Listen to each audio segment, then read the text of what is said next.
Scripture knew the sequence before politics named it. First comes the feast, then the jest, then the scapegoat carried out under softer music. A joke can sound accidental. Its structure rarely is. The price is paid by the marked person first, and by every witness who learns that dignity in this room is rented. Picture a Renaissance court at supper. Silver catches candlelight.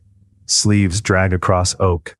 A duke speaks lightly while secretaries stand near the wall, still as chess pieces. It looks festive. The architecture says tribunal. The cost falls on whoever mistakes ornament for safety. Florence offers the cleanest stage. Machiavelli did not invent this pattern in The Prince. He described rooms already organized by favor, rivalry, and theatrical injury. Men came to dine and petition. Someone still left carrying the ridicule that kept the hierarchy fed. At the table sit the ruler, the favorite, the wit, the anxious dependent. Each wants standing. Each fears exclusion. Their needs are unequal, though their clothing pretends otherwise. The dependent pays most, because hunger for admission makes small dangers appear ceremonial. Behind them stand scribes, cousins, envoys, servants with lowered eyes. Hannah Arendt understood such rooms. Power ripens where many people treat cruelty as procedure. No single gesture seems decisive. The erased person pays anyway. Because the record seldom keeps their trembling. Then there is the audience of half-allies. They laugh late. They study the ruler before they study the remark.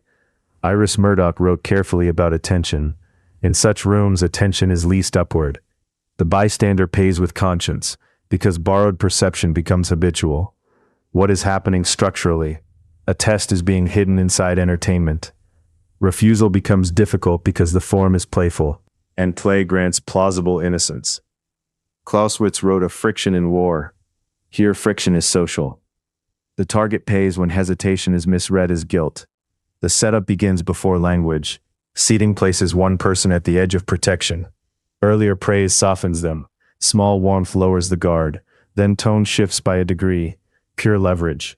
The chosen person pays because comfort has already been converted into exposure. Information is uneven. One cluster knows the background grievance. Another suspects there is one. The target alone often lacks the map.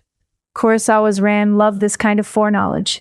The victim pays in public confusion, while the room enjoys the elegance of superior orientation. Consent is also staged. If the target laughs, the room calls the wound harmless. If the target stiffens, the room calls them difficult. The menu offers no nourishing option.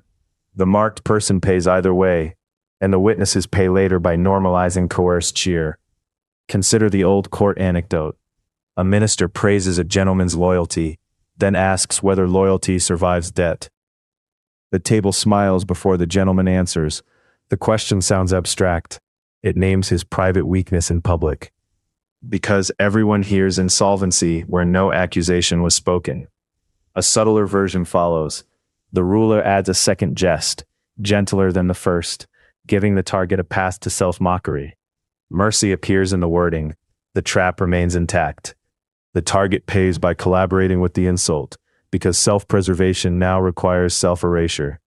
Sometimes a favorite performs the line for the sovereign. Machiavelli would recognize the division of labor. Another remains clean. The favorite gains credit for reading the weather. The target pays visibly, while the sovereign pays invisibly by outsourcing candor to cruelty. Then the room closes ranks. Cups rise.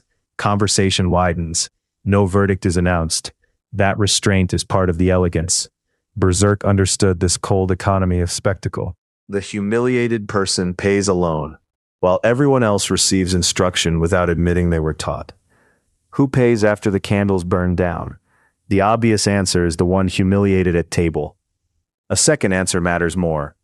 Trust leaves the room by the side door. Future speech grows thin.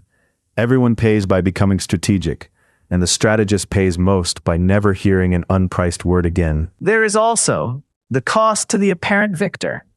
A court that feeds on setups requires constant maintenance. Suspicion becomes the tax for staying central. Arendt would have recognized the loneliness. The orchestrator pays with reality itself, because sincerity no longer survives contact with rank. The forgotten cost belongs to absent people. Families absorb disgrace. Clerks lose patrons. Servants learn whose face may be safely mocked. Official memory keeps the laughter and drops the consequences.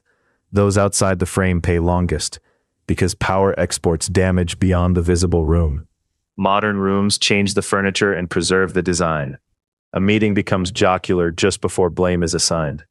A group chat turns playful just before someone is isolated. An intimate circle does the same under softer light. The exposed person pays first. Everyone else pays by calling structure chemistry. Years of watching this have made one point almost unfashionable. Clarity is a lonely courtesy. To see the setup early is to lose some innocence about charm. Notice the pattern. The observer pays with comfort because innocence and accuracy seldom keep the same house. The choice is plain and never cheap. Study the room before the laugh, or lend your voice to a verdict already arranged. The setup always needs witnesses. Until next time, stay sharp. Where does this doctrine challenge what you were taught? Be specific.